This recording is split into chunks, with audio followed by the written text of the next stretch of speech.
Hello, and welcome back to Under the Rock with Brielle and Guerlain. Hey, Hello, people. today we're doing episode 4, 5, and Six. 6, right? Yeah, of Avatar: The Last Airbender. The person who has seen the media is Guerlain, and the person who is new to the media is me.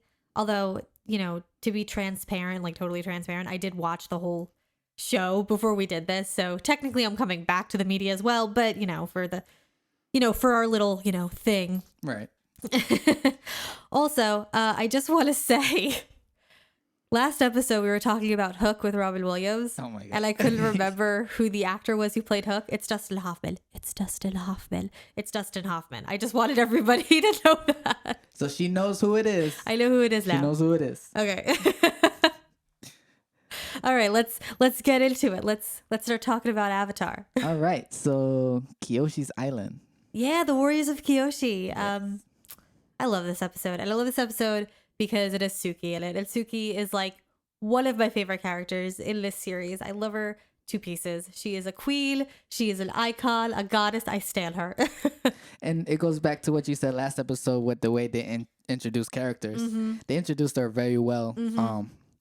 showing that she's a strong and independent woman. Yeah. It's like, oh, a bunch of girls, huh? Yeah. Then Nagi's gonna eat well tonight. Like she just asserts her dominance. Yeah. Very early on. Yeah. I love that. And she had to because she's the leader and she's apparently like one of the youngest. Mm-hmm. So, I mean, they don't just do that to do that. If you are younger than the people that you are leading, it's because you're very capable and you're very smart and, you can see that. And, I love her. I love her so much.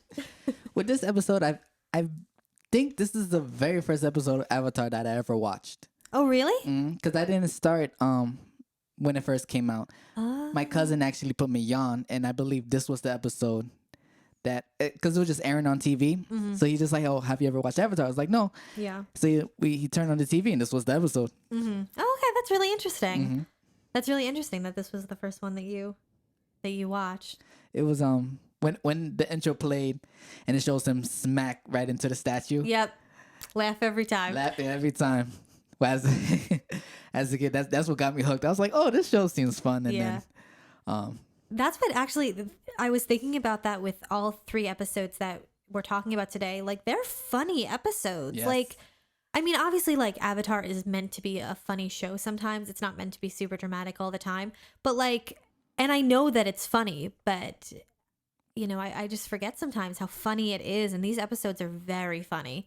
I liked that a lot. I also thought that this episode is really interesting because I could definitely see the anime influences in it. Not a specific show, but I could definitely see the style, in this episode in particular, like when Aang is being chased by the Unagi and he's like running on the water. That's a very anime kind of pose. I think some of the facial expressions that the characters have in this episode are very anime inspired. And that's cool. I mean, it's cool to see the influences on Avatar. Mm-hmm. It's not just the world that is Asian inspired, but the actual animation as well. That's cool. I like that. watching it back, I didn't catch it my first time viewing it, Mm-hmm. but watching it back to do this podcast, for me, I picked up a little. I feel like it took a little bit from Samurai Champloo. Have you ever seen that anime? No, I can't say I have. Oh, how dare you! Shame on you. You have to watch it. Okay. It's very basic. Not. It's like surface level anime. Like everyone knows it because it was on Toonami. Oh, gotcha. 2005. But yeah, I got a bit of like Samurai Champloo influences watching the anime and watching the animation and how they were moving and whatnot. Yeah. It's interesting because sometimes you watch the show and you forget that even though it is an American show, that what they're like basing it on is like anime, and it pops up in like funny facial expressions and stuff. But this episode really stuck out to me with that, so that was cool. I love this episode because this is the episode where you see Aang first do the trick with the marble. Right. And I was talking to my mom. So I'm watching it with my mom because she likes to pretend that she's not invested or interested in the stuff that I'm interested in, but she is. And so I'm watching it with my mom, and I was like, funny story in Legend of Korra, when like they go to this guy's like house or museum or whatever, and he has like all these like pictures and artifacts from past Avatar. The picture of Aang has him like doing the trick, and I just love that as like a character moment, because I think it kind of shows like that he's still a kid. He's just a kid. He's not some all powerful Avatar. And I don't know. I just thought it's so cute. And then you have the like guy who like freaks out and like starts foaming at the foam guy. Yep. It's so funny. It's such a good episode. It's so funny. Oh man, I love that. Just like this episode also starts the building blocks for what's the ship for Aang and Katara? What do people call it? Oh, Katang. Katang. Yeah, Katang. Oh my god. Well, this starts the building blocks when he's trying to impress her. Oh yeah, definitely. And Definitely. she's not paying attention. Yeah. Katara, look at this. That's great, Aang. But you're not watching. I could definitely relate to that, trying to impress a girl. And, Oh really? yeah. I don't miss those times. Yeah. Well, you know. And also this starts Sokka's arc of stop being a sexist jerk. Yeah. Suki, I love it because Suki kicks his ass one time and he just decides to stand women for life. He's just like, Suki's like, here, I got you this like cup of juice. It's respecting women juice. Just take a sip, a small sip, and he just chugs it instead. He's like, I'm going to chug this every morning for the rest of my life. You got to give it to Sokka. He was very, I guess, admirable in being talked down to. Yeah. Right? Like he took it on the chin really nicely. He came back, he apologized. Yeah. It was good on him. Well, because I think Suki reached him on a warrior level. You know, she didn't necessarily try to outsmart him with her feminine wiles or anything like that. She saw that he was kind of a jerk, but he said he wanted to learn, so she was going to teach him. And she didn't baby him or coddle him or overly praise him. She treated him like a warrior, and I think he respected that, you know? And I think in turn she respected him because he kind of listened to her. I mean, he could have been like, oh, you're just a stupid girl, even though you beat me up, goodbye forever. But he instead chose to learn from her, you know, and I think it's because she reached out to him on a warrior to warrior level. Right. You know. I love her so much. Suki's the best. She is. I love her so much. I also think like this episode is really sweet because even though like the little girls who like chase after Aang are kind of like, you know, not really interested in him, they're just kind of like, he's the Avatar. I think it is really sweet that like there are people in the world who are excited and happy to see him because, you know, I feel like he must feel so alone. So to come to a town and be celebrated, you know, is really sweet. And I just like that. But at the same time, I think this episode, because like Zuko comes and sets the village on fire, I think Aang also realizes the kind of consequences of being the Avatar. Like, yes, you have power and yes, people love you, but at the same time, you're like being there brings trouble. Right. You know, because there will always be people who oppose peace and there will always be people who oppose unity. And so even if the 100 Years' War wasn't going on, I'm sure there would be people who'd be like, ah, get out of here, Avatar. Right. And I think this is kind of one of the first episodes that we see almost the isolation that being the Avatar can bring, that he's the only one who can save these people and it's kind of all up to him. And that's how it's like happy sad, you know? Right. You know, also like this episode and the following episodes don't have a lot of Zuko in them. No, they don't. Yeah. Which is pretty cool. Yeah, he's in like the beginning of this episode where he learns that the Avatar is at Kyoshi Island, and then he is at the end when he attacks them and everything. He's meditating and his uncle's like, calm down, and he's like, I am calm, and then he tells them that they can't find the Avatar and the fire goes everywhere. the show really knows how to use their characters. Mm-hmm. It's like they don't give you too much of everybody. Like in later episodes, even though this is Avatar: The Last Airbender, this show is about Aang. We don't always focus on Aang. Oh yeah. And I just love how the show also plays with perspective. Like things, like the world doesn't stop just because we're not watching Aang. Exactly. And that's what I love about this. Yeah, I think at its core, the show is definitely an ensemble show. Yes.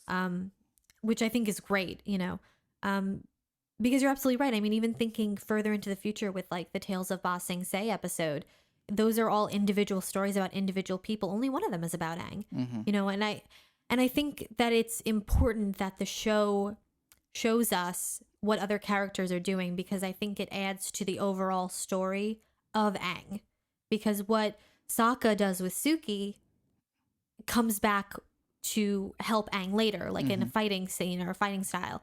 You know, Katara's, you know, kind of exploration with, I'm trying to think of something that she does by herself with healing when she goes to the Northern Water Tribe, that comes back later, and Aang's not there. So I mean, it's all really important that the characters have their own lives outside of him, but at the end of the day, they all come together. And I think that's really a mark of good writing. Yes. That you don't need your main character to be able to tell the story.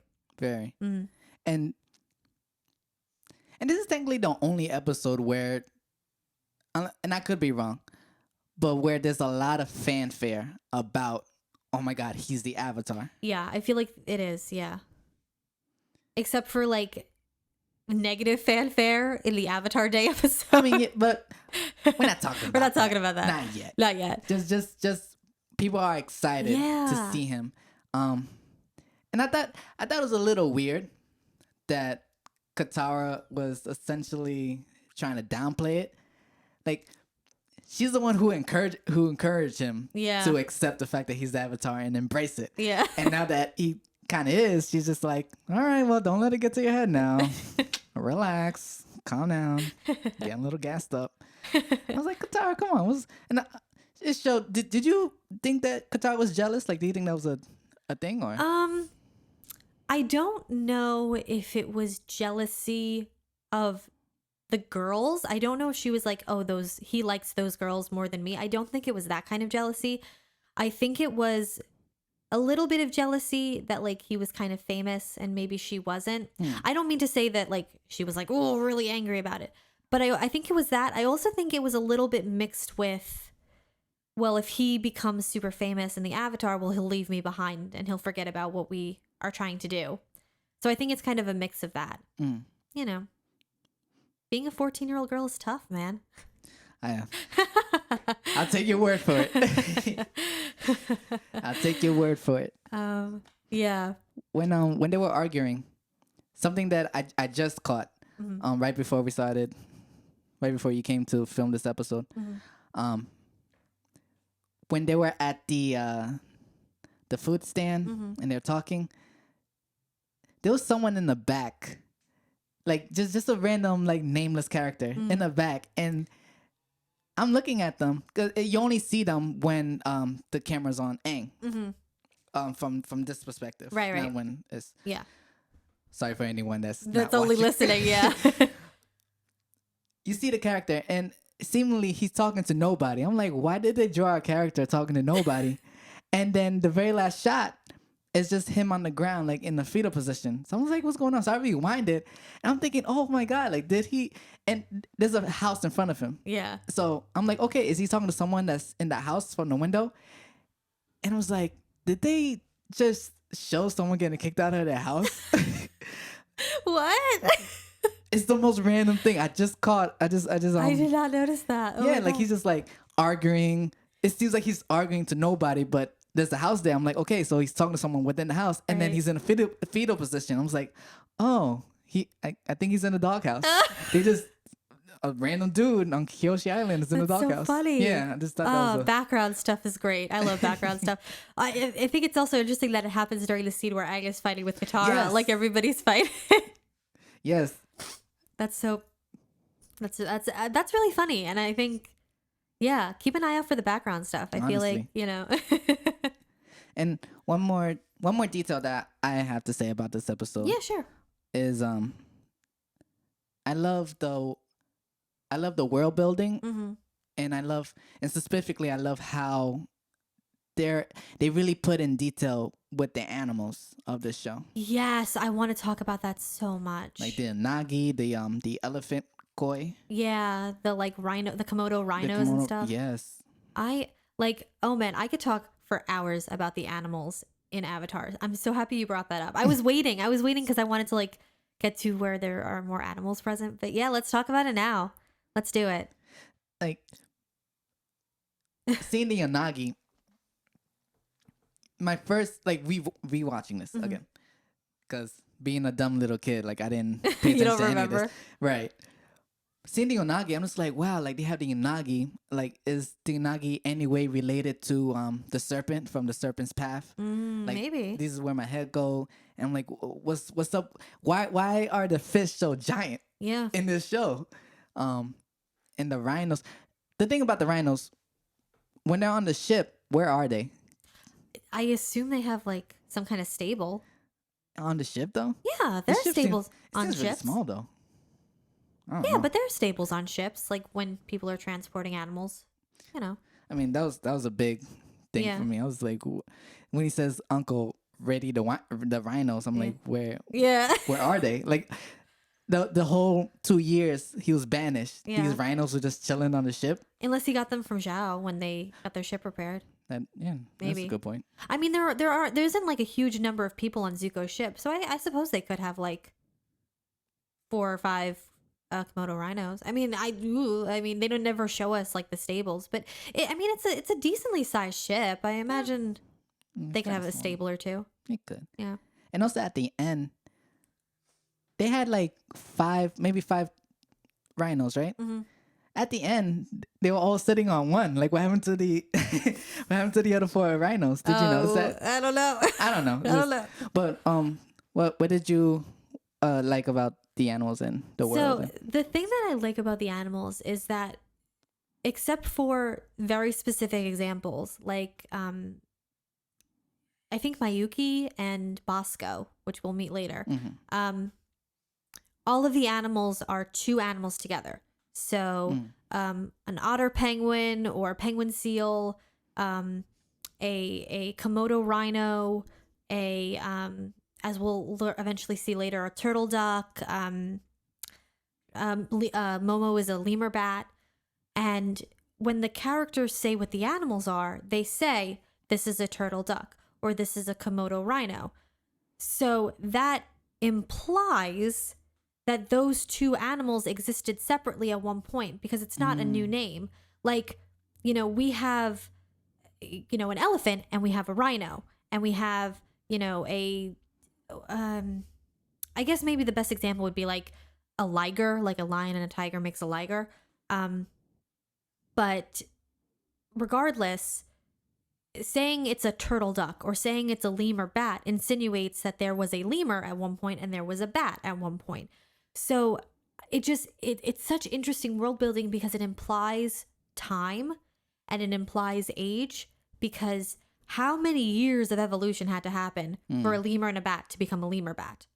Like, are lemurs and bats considered dinosaurs to them the way that dinosaurs are to us? Like, Right. That's an ancient animal. They don't exist anymore.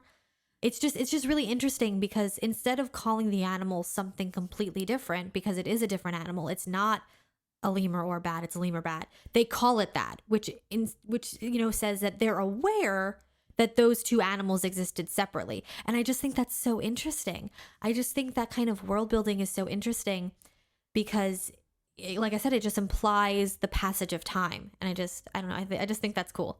No, that is interesting. I didn't even catch on to that. Yeah. I didn't even think that maybe there was. There would have had to have been for them to know what a know the lemur words, is right. and what a bat is, or what a otter is and what a penguin is. And it also makes me wonder about the reproduction and the mating habits, because that's a little weird, because just saying penguins and otters are very different animals and penguins and seals are very different animals, like they are not even the same species. Like a penguin is a bird and an otter is a mammal. Like they're Right. not even the same. So like, how did that work? Oh, well, here's about the birds and the bees. Yeah, right. Like it's just, so that's just funny. But yeah, it's just really interesting to me. The not only and like it's just man, it's such a clever way to say that your world is different, because anybody could just make up an animal. Right. It's pretty easy. You give them an extra leg, or you give them a weird like nose or appendage or something, or a tail. It's a weird animal. But you take two animals that we as humans know and combine them, immediately shows us that this is a different world, but it's not that different. And I just think that's so clever. I just think it's really, really clever. I love the animals. I love turtle ducks. They're my favorite. Yeah. I really love turtle ducks. Yeah. Ah, well, then I guess you hate Azula for the way that the way she treats them. Yeah, right? I want like a little turtle duck plush. We'll talk about it more when we get to the episode. And one last thing, I like how they showed the word passed through the grapevine when the Avatar's on Kyoshi Island. And also, if paying attention to the way each character dressed, like it started with the little Kyoshi girl talking to the earth-bending fisher, who talks to the earthbender market owner, who sells the fish to the fire nation cook, Yeah. who obviously goes and tells Zook. Like I don't know, that tiny little things like that. I was like, Yeah. oh, that was nice. I mean, it's all world building. It's all world building. It's all expansion on the plot. It all keeps and makes the show rich and visually interesting to watch. Yeah, I mean, I guess they'd have to pass it through the grapevine. They don't have like telephones or anything. yeah. And they And also how the music transition and it goes into the Fire Nation theme. Dun, dun. Yeah. That was done really well. Yeah, that actually is really cool. I didn't even think about that until you said it. Yeah. And again, I feel like for this episode, Zuko wins an award for not being as big of a jerk as he could have been. Yeah. Because, like, yeah, he tried to burn down the village and he, succeeded, I think. But he could have just kept going at it. I mean, yeah, the Unagi, like, put it all out, but he could make fire. He could just, but he didn't. He did it. Because And he's that's so secretly a good guy. And he wants his leftovers. Yeah. When are you gonna finish that? I was gonna save it for later. the little comedic things. Yeah. And then Suki kisses Sokka on the cheek, and I went, oh. Oh yeah. I'm not just a warrior, I'm also a girl. Yeah. I was like, you certainly are, Suki. You certainly are. Aw. I love that. It's a good episode. It's a good episode. Yes it is. Yeah. And any other notes? Or? It's just interesting that even though the episode is like about Kyoshi Island, we don't really hear a lot about Kyoshi yet. Not Learning yet. about Kyoshi comes later. Right now, she's still kind of a mystical figure. But she's also the first... Oh, no. Never mind. We were introduced to Roku. I was going to be like, she's the first Avatar past life, but no, we meet Roku. Yeah, no. So as of right now, she's still kind of this mysterious figure like Roku. And that's kind of cool. Yes. Yeah. All right, let's move on to the next episode. Unless you have anything more to say. No, that's it. Just I love Suki. Okay.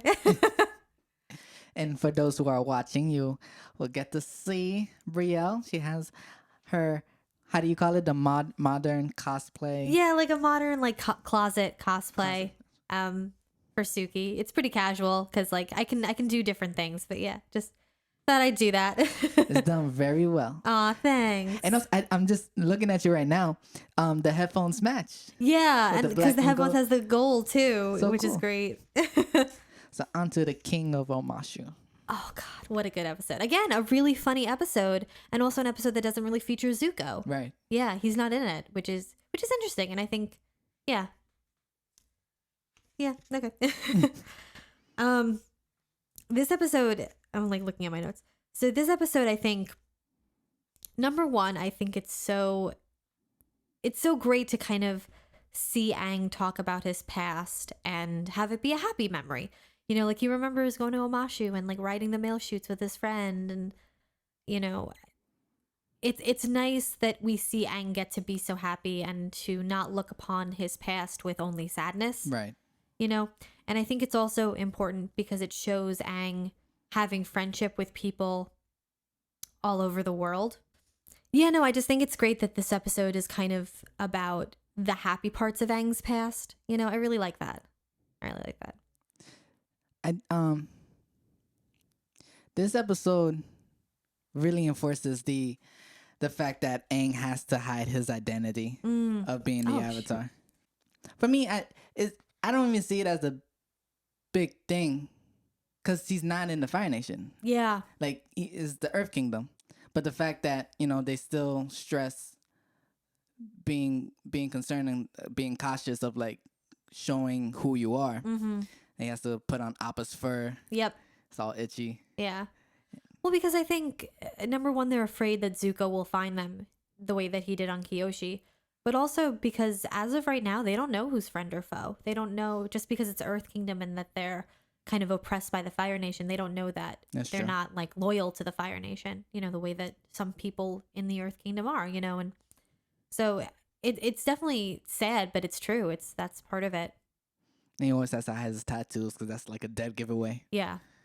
Yeah, not only that he's like an airbender, but that he's a high level spiritual airbender, which probably means he's the Avatar. Yeah.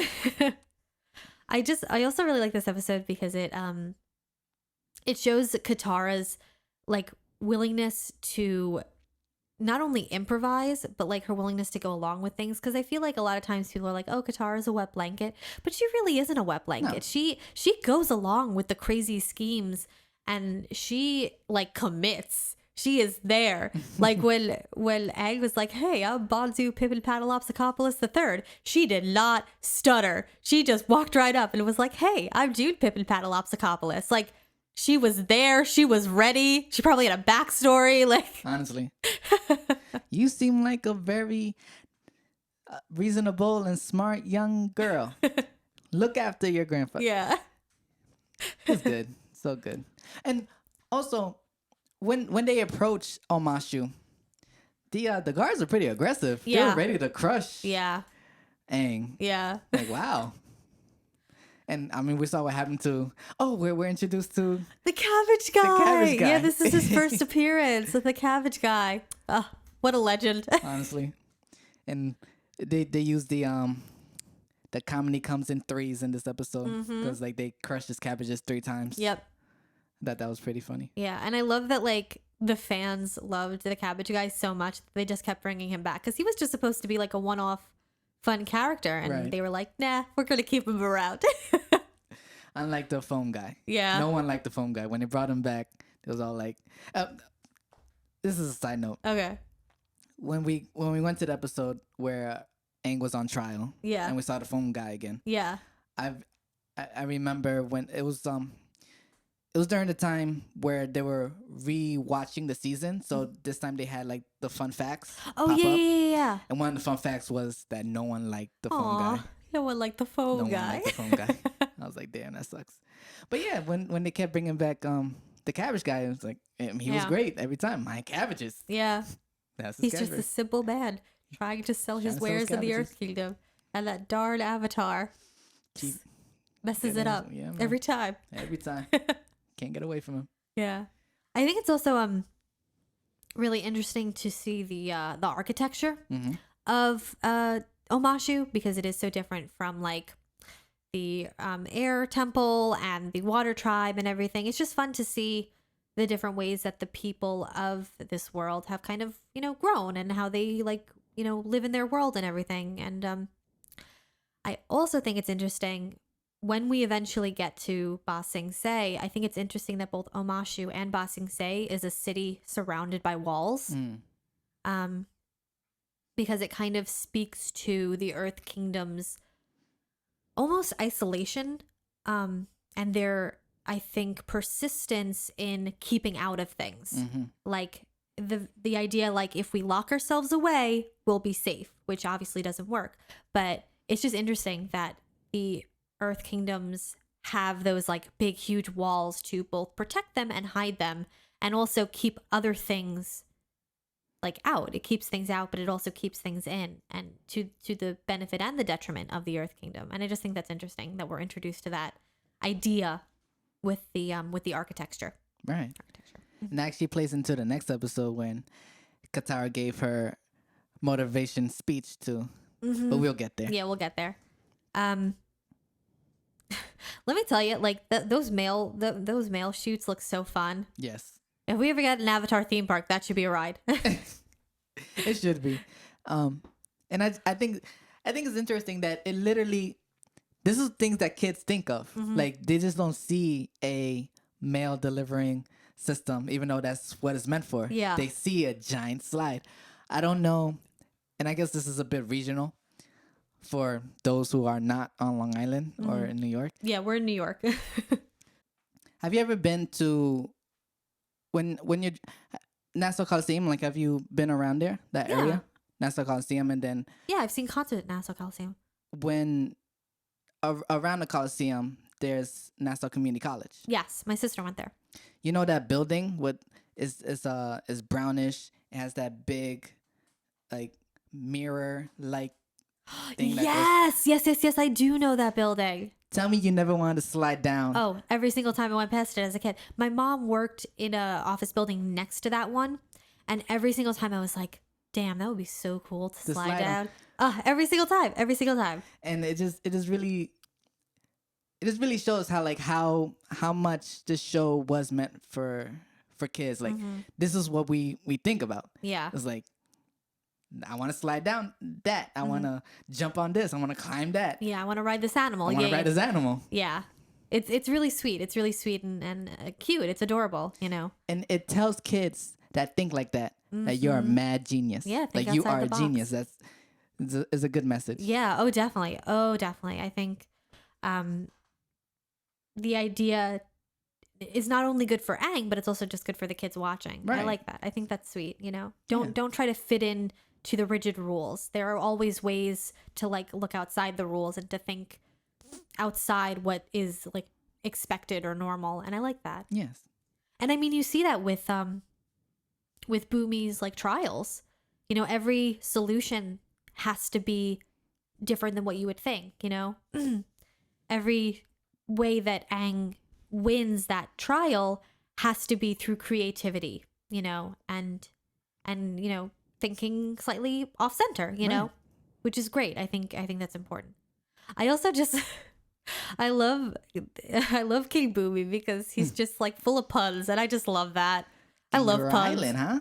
I heard that place is really hopping. And Sokka's the only one that laughs. Yeah. Let us leave. Let us leave.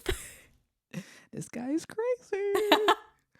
I love how Boomy contained his emotions when he first saw Aang. Because that must have been quite a shock. Honestly, I mean, it's like, we haven't seen you in 100 years. yeah. And all the other airbenders are dead, so he would probably assume that Aang was dead. Dead. Oh my god, yeah. And then so to open the door and see not only just an airbender who's alive, but your friend, exactly as you remember him, hasn't changed since you saw him. Like, that's got to be trippy. Yeah, It's got to be real crazy. He contained it Yeah. very well. There's just a whole bunch of and Yeah. you know. I love that this whole episode is just Boomy fucking with him. Like, Honestly, he loves messing with people. Like, I can relate to that. yeah. Oh, hold on. I'm sorry. Yeah, no, I just, and I really like, and it's just, the episodes are funny. Like, I mean, the trials are funny. Like, you know, they have to he has to like, get Boomy's like pet rabbit, and it's like this huge monster rabbit. Flopsy. Oh, I love it. I love it so much. I also like the whole like exchange about the room that they're staying in. Like, it was the old bad room, but now it's refurbished, but it's not the new room. Like, we have to number these. That, you know what that felt like to me? That felt like a Phineas and Ferb kind of joke. You know? I mean, obviously Phineas and Ferb came after, but like, it felt like that kind of joke to me. It was just funny to me. I just like that joke. Aren't you a little bit too old to be this all-powerful, strong king? Yes. He is. Boomy's old, bro. He is. He's like 112, 113 if he's the same age as Aang. And the fact that, well, one, this goes back to foreshadowing how he says to Aang, "I'm the most powerful Earthbender you ever see." Hint, hint. I think there's one that's a little tougher. Yeah. Oh wait. Snaps for you. Snaps for you. Yeah. When he said that, I was like, Okay. Are you though? Because I feel like there's a 12-year-old who's more powerful than you. Like, did you invent metal bending, Boomy? Because I don't know if you did. Although Boomy's the kind of guy that he would invent metal bending and just not tell anybody. Yeah. He would just do it just to freak people out. Honestly. Probably. Yeah. Most likely. Yeah. But regardless, Toph is the greatest airbender in the world. Earthbender. What did I say? He said airbender. Oh, sorry. Earthbender. Yeah. What's your god? Common mistake, you know. When Boomy's strong, bro. And again, this is like a really good fight scene. Yes. It's a really good fight scene. And it's kind of one of the first times we ever really see airbending. I mean, I'm so sorry. Earthbending. You know, and Boomy's a master. He's really, really good. And the way that he uses the terrain is really clever. And again, outside the box. And, you know, he's not just like throwing rocks at Aang. He's really using the space to his benefit. And he calls Aang's out. He's just like, you know, typical airbender tactic. Avoid and evade. He was like, you gotta do something else, man, if you want to beat me. And I also think it's very interesting when the fight is over and Boomy like falls into the earth and then he rises back up. That's so great. Number one, that's really, really cool. But also, I feel like that's a very airbender type of move, like that spin up into the air. Yeah. Like maybe Aang taught him that. You know, I didn't even notice that. Yeah. I think when you see characters that use styles or moves from other bending styles, I think it really speaks to their intelligence and their wisdom. And like Boomy is like the first kind of taste of that, you know?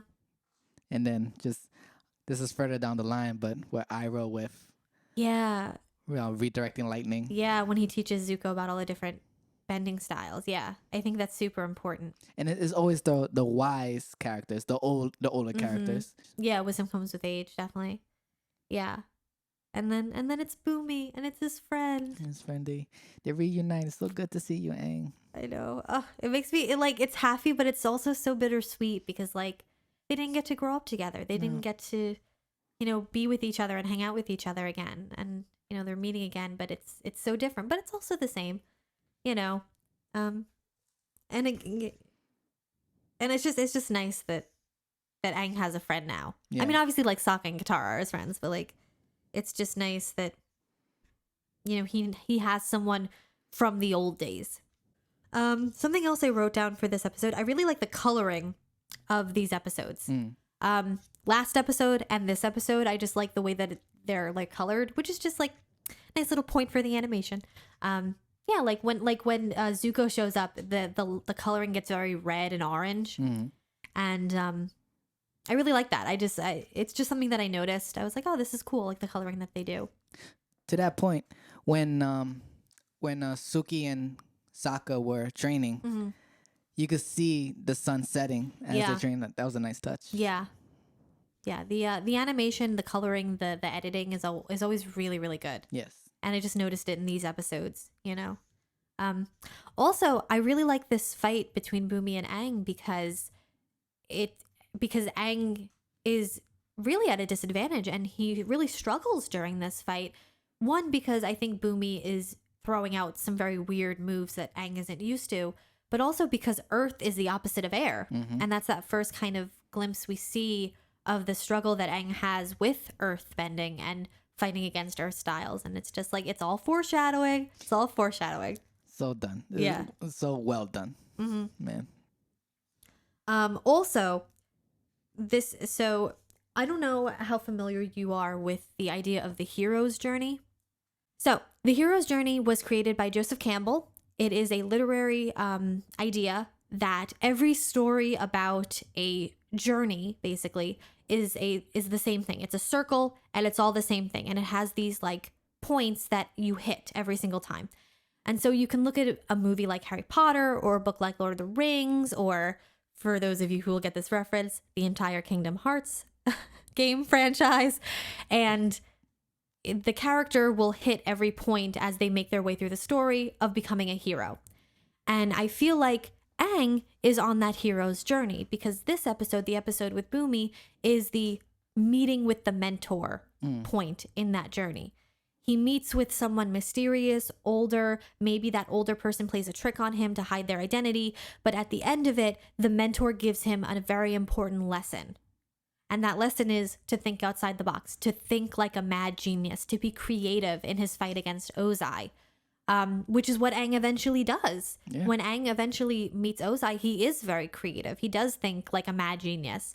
And I think it's so interesting because the first time I watched the show when I was like just in my bed, like chilling, I didn't get that. And then watching it again, I was like, oh, meeting with the mentor. That's what Boomy is. Aang is on his hero's journey. So yeah, that's just really cool. And now I'm going to be keeping an eye out for the other points that Aang has to hit to get all the way to the top of the circle. So learn something new. I didn't know that. Yeah, it's honestly, it's like one of those like storytelling 101 things. And it's no surprise to me that the showrunners, Reich, would follow that format for this because number one, it just makes everything a lot easier because you know exactly what you have to do to get where you need to go. Right. But also it works so well to tell the story of a hero. So like, why not use it? Yeah. Cool. Yeah, but I just wanted to talk about that. Because yeah, Aang really does take Boomy's advice to heart. Yes, he does. And that's great. So great. Okay. And then they capped the episode off with them sliding down. Yeah. And then once again, my cabbages. Yeah, my cabbages. My cabbages. My cabbages. I'm leaving on my shoe. Oh, man. That, you know what? That would have been a really funny episode. Like a sort of, to kind of like play with the Tales of Ba Sing Se if they would have done a Tale of the Cabbage Guy. Just like watch him as he makes his way through the Earth Kingdom and Aang keeps like crashing and breaking his card every single time. That would have been interesting to see. That would be a fun little like bonus episode, like a little like short. Like a short, yeah. Yeah, not definitely. a full episode, but like a short. That could be fun. Any other notes on this episode? Not really. It's just a good episode, you know. I concur. Okay. Do you concur, Doctor? I concur. I concur. And now, I forgot the name of the next episode. I just know we're introduced to Haru. Yeah. It's yeah, I don't remember the name of it. Oh, In Prison. In Prison, yes, because it's so funny when you think about how many times these kids get like imprisoned and then stage a jailbreak. Like it's kind of ridiculous. I think this is the first time for Katara, but this is the second time for Aang that he was captured. Oh no, wait. No, he doesn't get imprisoned. Okay, never mind. This is Katara's first time getting thrown in jail. Oh my, wow. Yeah, I didn't even catch on to that. Yeah. Like, I'm sure, like, there was a post on Tumblr that I saw that was like talking about like, man, this show, they kind of stage prison breaks a lot. And someone was like, what do you mean? How many times did they get thrown in jail? And the list was literally like really long. There were like 20 different times that these kids either got thrown in jail, one of them got imprisoned, one of them got captured, or they staged a jailbreak. Like it's ridiculous how many times. Yeah, no, this is the episode where we meet Haru. Haru. Yeah. I like I Haru. knew it. You had a secret thing with Haru. Okay. All right, let's get into this because this is something that I want to talk about. So I love Star Wars, and in the Star Wars fandom, it's a little bit of a joke to basically be like, Padme Amidala was standing next to Daddy Wan Kenobi the whole time, and she still chose Anakin. What the hell, Padme? It's a joke. Mm-hmm. And I feel like I feel that way about this. Like, Katara, you knew Haru. You knew Haru, and your first kiss was with Jet? Your first kiss was with Jet? And you were right there next to Haru the whole time? Bitch, Haru is a snack. Haru is so cute, and he's not like a terrorist. Katara, what the hell? Well, ladies and gentlemen, this is the segment of the podcast where Brielle goes off on Katara, apparently. No, I love Katara. I do. And believe me, I have made several regrettable interactions and, like I've had my fair share of bad relationships, and believe me, Katara, I get it. Everyone loves a bad boy. I get it. Believe me. But like, Haru was right there, being a good son and a good earthbender. And you're telling me that she was like, nah, I like this country boy with the wheat in his mouth who's like setting fire to villages. Like, not setting fire to villages, like destroying villages. Like, really, Katara? Really, Katara? Beating up old men. Yeah, like I'm not even saying like I can't believe she chose Aang over Haru. I'm just saying I can't believe she chose Jet over Haru. I mean, when we get to Jet's episode, I have a whole thing that I'm ready to talk about him. But yeah. Keep watching. Stay tuned. Yeah, right. Yeah, I literally wrote Haru is a babe. Katara should have hit that. Brielle. I mean, like they're kids, so not hit that, but like you know what I mean. So Haru is a snack. So Haru is a snack. All right, that's how we're starting this one. Anyway. When we're introduced to Haru, when we hear his earth bending, Mm-hmm. I don't know why it's so funny to me, but when Momo is trying to crack the rock, and it's like he legitimately thinks that it's him. Yeah. It's literally hilarious. Yeah. It's so funny to me. Yeah. And they go to her room. Mm-hmm. Sokka's all like, let's be cautious. She looks dangerous. And Katara, I mean, to your point, Katara did put herself out there. Yeah. Like, so I don't know why she didn't go for it. Katara's really brave. Like, I feel like, not that gets like brushed aside, but Katara, I think, has so much like, she just sees the best in people. And I just love that about her. Like, Sokka's like, this guy could be dangerous. And she's like, hi, I'm Katara. Like, Yeah, she does. Yeah, she really does see the best in people, and I think does. that's one of her best qualities. Yeah, but also what's really good about this episode is it really shows, you know, the consequences of the Fire Nation. You know, Oh, yes. I say that a lot, and I'm going to bring it up a lot, but here is a town where, you know, they're constantly being either thrown in jail for earthbending or they're being taxed, you know, out of their like hard-earned money. And, you know, we kind of see the ripple effects of the Fire Nation's supremacy, you know, in the colonies and everything. And, you know, because for a while, we're kind of just shown that the Fire Nation is like war, destruction, death. But this is so much more mundane. It's so much more mundane, but it's how a lot of people live when they're under an oppressive government. You know, it's all about keeping you suppressed and keeping you scrounging to make ends meet, you know? That guy was such a jerk. Yeah. Oh, yeah. Oh, yeah. Fire, so uncontrollable. Don't want an accident. I'm like, oh, if I could just airbend you right in your face, bro. You are not a very good firebender if you can't control it. Honestly, and then just so disgusting how it's just like you could keep the copper pieces. Mm-hmm. They really know how to write a douchebag. Yeah. Oh, yeah. Oh, yeah. Also, I just like that part because they're like, act natural. And they all just like pose in really weird ways. Like the least natural ever. And Aang is the one that topples. Yeah. Well, that's because that's such a kid thing to do. Honestly, yeah. You know, I think the show is so brilliant in its way of reminding us that these are just kids. So when they say act natural, instead of like doing anything else, they just pose in really weird ways. Oh man. But for 5 years though, when they ask how long the Fire Nation has been here, and Haru's mother says 5 years. That's such a long time, especially. So it's been 5 years since Haru's seen his dad. Oh, is it? Because he said Haru mentioned when the Fire Nation invaded. Oh, okay, yeah. Oh, that's sad. Yeah, yeah. That's crazy. Yeah. Your father's been in prison for 5 years, and that's just dreadful, man. Yeah, and I'm sure his father at the beginning tried to fight. Yeah, he said it. Him and other villagers, they try to. But they just got beaten down, like the people in the village. They are numbered 10 to 1. Yeah, but then we get to see Haru Earthfell, and he's pretty good. He saves that old man, which is nice. But this episode is a perfect example of no good deed goes unpunished. I hate the fact that we didn't get any. I mean, in the grand scheme of things, it's not important. But like, why did that old man betray Haru like that. I guess just to show that like some people are traitors, you know, some people are just not nice. Some people are willing to sell out their fellow man to protect themselves. Should have let him die. I know. There's not a lot of people in Avatar that I like actively hate, you know. I mean, like, obviously the bad guys, but like there's not really anyone that I actively hate, but I hate that guy. Yeah. Fuck that guy. Fuck him. Haru saved his life. And he turned on him. And this goes back to not goes back.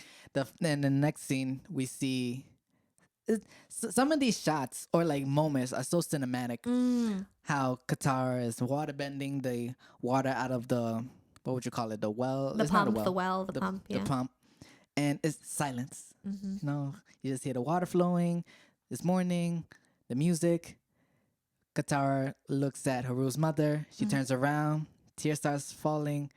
And then I love the shot how it goes from Haru's mom's eyes to Katara's eyes like so quickly, and then the dropping of the pot. Yeah. So things like that I view as cinematic. Oh, definitely. Yeah. I mean, you can definitely qualify it as that. It's definitely cinematic, and it definitely I think really helps set the mood for how scary and devastating this is. You know. So they stage not a prison break, but a prison get into. Katara has to get into prison. I will show you something earthbending style. So that shot was very anime. Yeah. Like, Yeah. it reminded me of Pokemon for some reason. I don't know why. I love that scene because I think it just shows like the sibling relationship between Sokka and Katara, because it's such a good relationship. It is. I love Sokka and Katara's like banter and their care for each other and just the silliness, because you know they really do have each other's backs and they really are kind of in each other's corners, but they're still siblings. They still fight and bicker, and you see that in this scene when they're like yelling at each other, and she's like making comments about his ears, and he's like, hey, quit it about the ears. And I just love how their acting is bad acting. Yeah. I'll tell you something. Don't make fun about my ears. What? Never. Get out of my way, or else I'm a, you know, just that cliche. Yeah. Let's act, but let's bad act. Yeah, yeah. Because the thing is, they know how to act. Right. They Obviously. do. Like Clearly. they when the time calls for it, they can do it and they Yeah. do it well. But like when it's like this, they're just terrible. And Momo is obviously the funniest character on this show. Like I've gotten the most laughs because of Momo. Because of Momo. Like from the beginning when he thought he was the one that was causing all the rumble. Yeah. To he's just there when Aang lifts the boulder. it's like that lemur is bending. No, you idiot! It's the girl. Well, right, yeah, of course it is. Yeah. I love that because it kind of, I love this show because like it has all the markings of a kid's show where like sometimes the adults are just idiots, and you gotta love that. Yeah. You gotta love that sometimes the adults are just idiots. And they really continue with Aang's childlike nature when he's playing with the butterfly. It's like, no, you're taking the fun out of this. Yeah. It's like we're trying to get Katara arrested. He was like, yeah, this is fun. Like, oh, Aang. Yeah. And then Katara gets thrown into prison. Mm-hmm. And fun fact, I mean, I'm sure everybody knows this. It's not like it's like secret knowledge, but fun fact, the warden is George Takei. That's what that is? Yeah. I was George like, I know Takei. the voice, but Yeah. Sulu from Star Trek. there you go. Yeah. George Takei. Clearly enjoying every moment of it. Like Honestly. like the way that he speaks in this episode, you know that every line was said with like a gleeful smile. You know he must have had a lot of fun doing that part. It's the line where he's like, did you really think that a few motivational words and a lump of coal will help these people? it's the squeak at the end of people that gets me every time. I love this episode because it really shows who Katara is, and it shows that, and like it helps set up her character for later episodes where we see how passionate she is about helping people, Yeah. and how brave and strong she is, and how much she refuses to sit by and let other people be hurt. Because time and time again, she does that. She cares so much about people, and she does so much for other people. It really, it's so great to kind of see where it all starts. No, but you gotta love just the passion that she has, just trying to rouse these people and remind these people what it means to be an earthbender, and that hope is not lost. And it's so great. You gotta, my little freedom fighter. And back to your point about Omashu, about the walls and Ba Sing Se, the walls that's like fending off the Fire Nation. Katara brings up that at her water tribe, they're a rock to sleep. I like the wordplay on that. They're a rock to sleep. With stories of the mighty earthbenders. Like it is shown, not shown. It is well known within this world that the earthbenders is probably the biggest, I guess, threat or what's the word? Opposition to the Fire Nation. Like the Fire Nation just cannot seem to fully conquer Yeah. the Earth Kingdom. Yeah.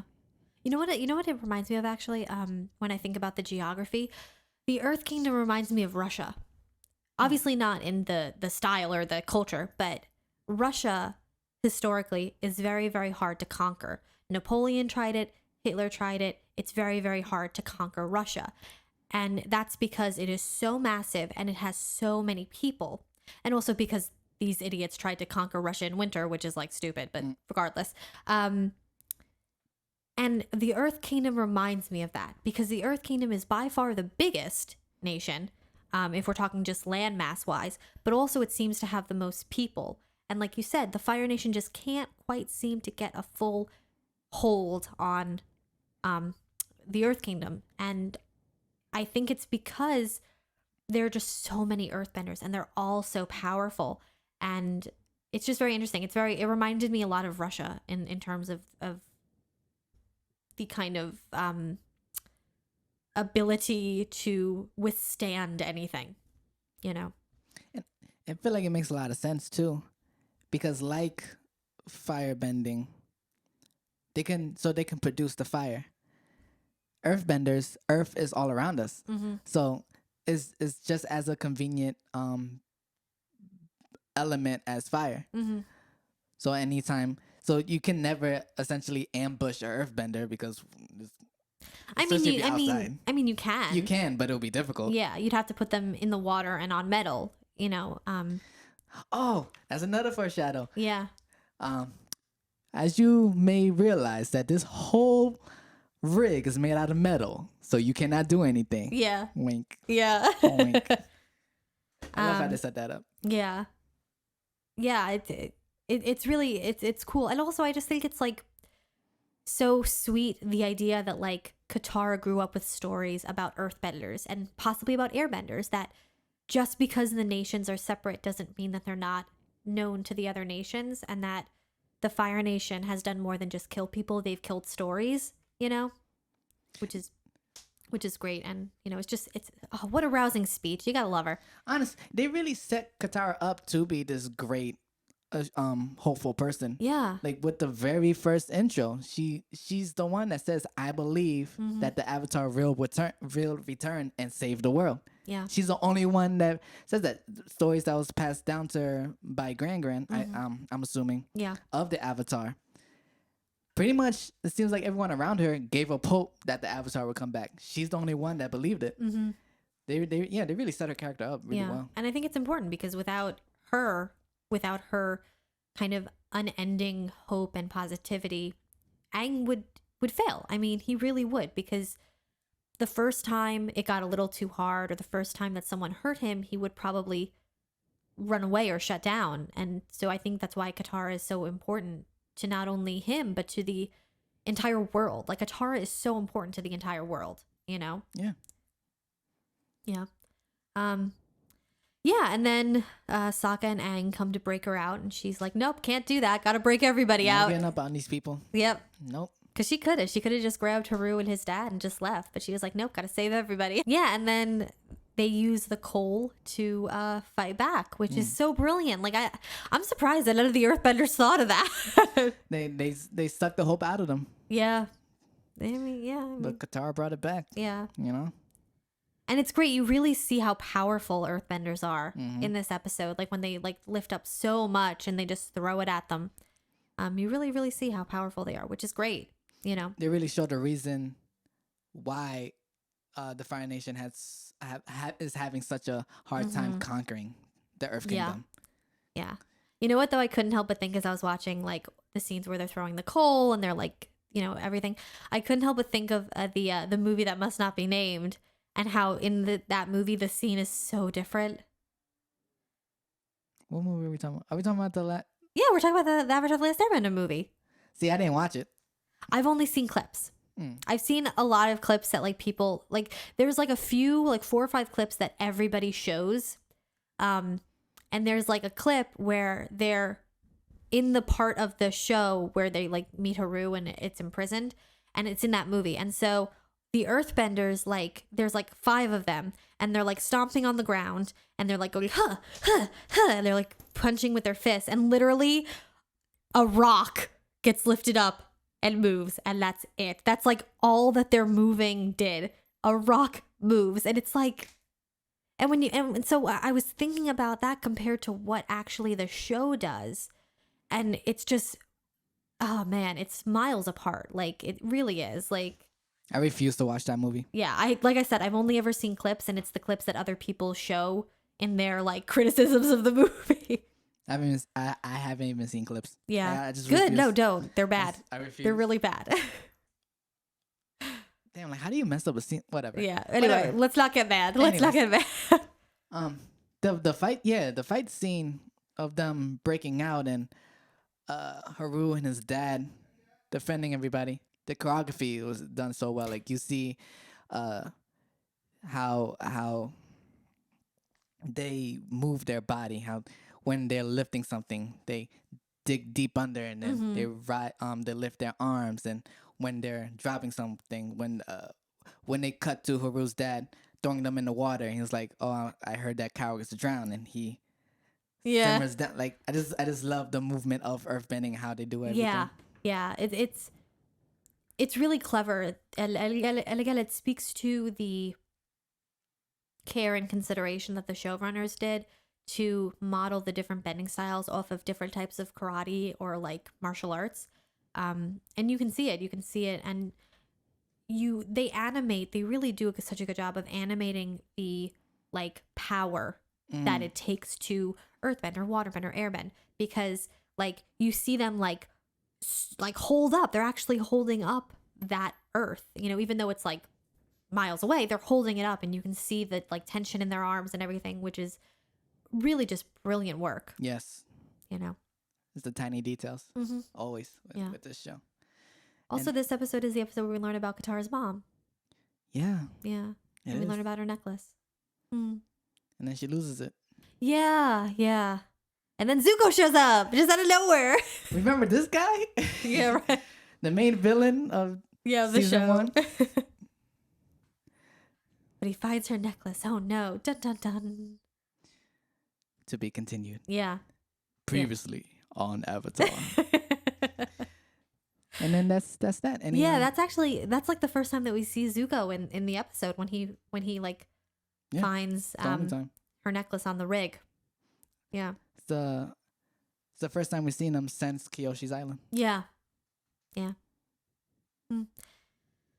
Yeah, and again, it's just it's interesting to compare Zuko to the Warden. Again, like I did like Zuko with Zhao, like Zuko compared to the Warden, they're very different people, and they're very different types of evil, and I think that's important that we see that juxtaposition between the two types of people in the Fire Nation. You know?